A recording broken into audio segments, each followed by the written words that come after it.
Hello everyone, my name is Leslie. Welcome back to my channel. This is a series of frugal thoughts, and this is a channel, I see a random hair there, that I talk to you about ways to spend money more carefully, ways not to spend money, ways to save money, and some budgeting ideas and good deals and things like that. If you like this kind of content, please like and subscribe down there. I wanted to do a video today, and I always said, what is your plan? What is your goal? I think I have mentioned in the past that for me, I grew up always being told that we had no money, we had no money, we had no money. So for me, my plan and my goal when I was initially started being very frugal when I was very young was because I knew I needed to put myself through college. I wanted to become a lawyer. I had goals. I wasn't thinking about my family yet. I just knew what I wanted to do. Then as those goals were completed and we started having children, my goals then were about making money on behalf of my family.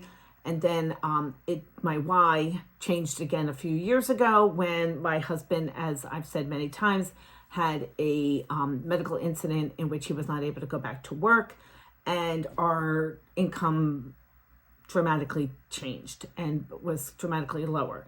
And so I went back to work, and I do all kinds of things in order to make and save money. And I like sharing that journey, as they call it, and this plan with you all.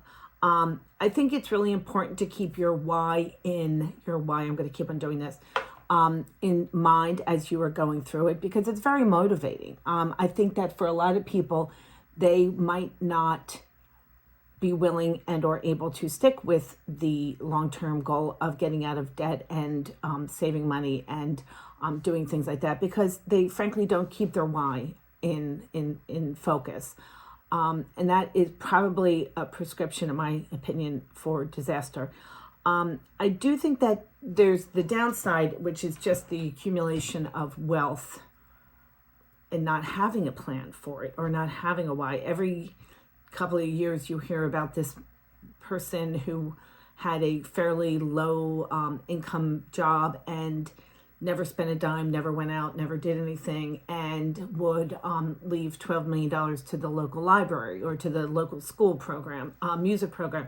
And they were typically people, and the stories after the person died was that this gentleman would come down to the local diner and have 2 eggs over easy and coffee, and would leave the woman $1 tip, which is, it was a generous, or $2 tip. It was a generous tip, but that, he or she, in my opinion, might not have enjoyed the full value of that money while he or she were alive. So make sure that while saving your money towards your goal is important, you also keep the goal in mind, so that just accumulating wealth without having a place to put it is not a good thing or a way to use it.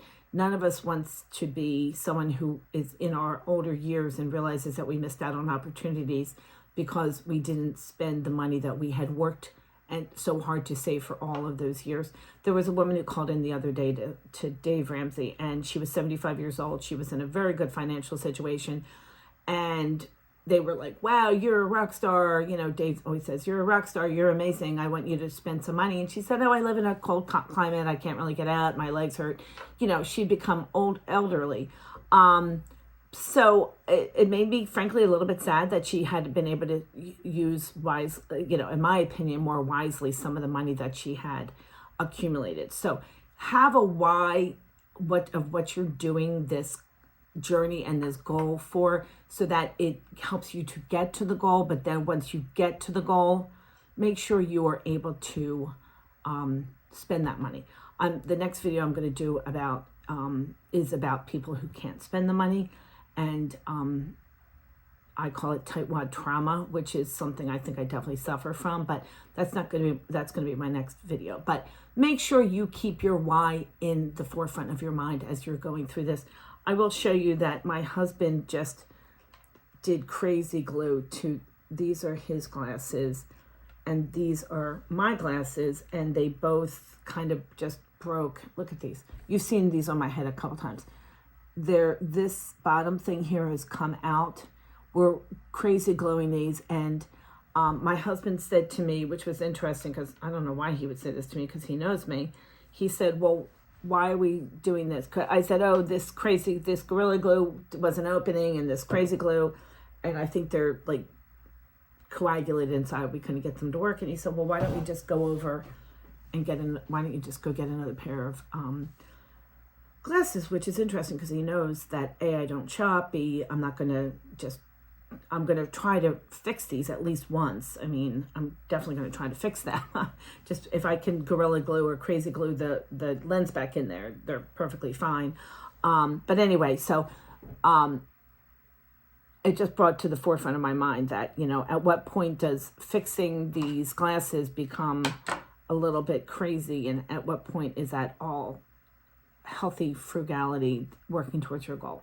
Anyway, that's just my thought for the day. Thank you so much for being here. Remember to keep your why in the forefront of your mind as you are going through this journey.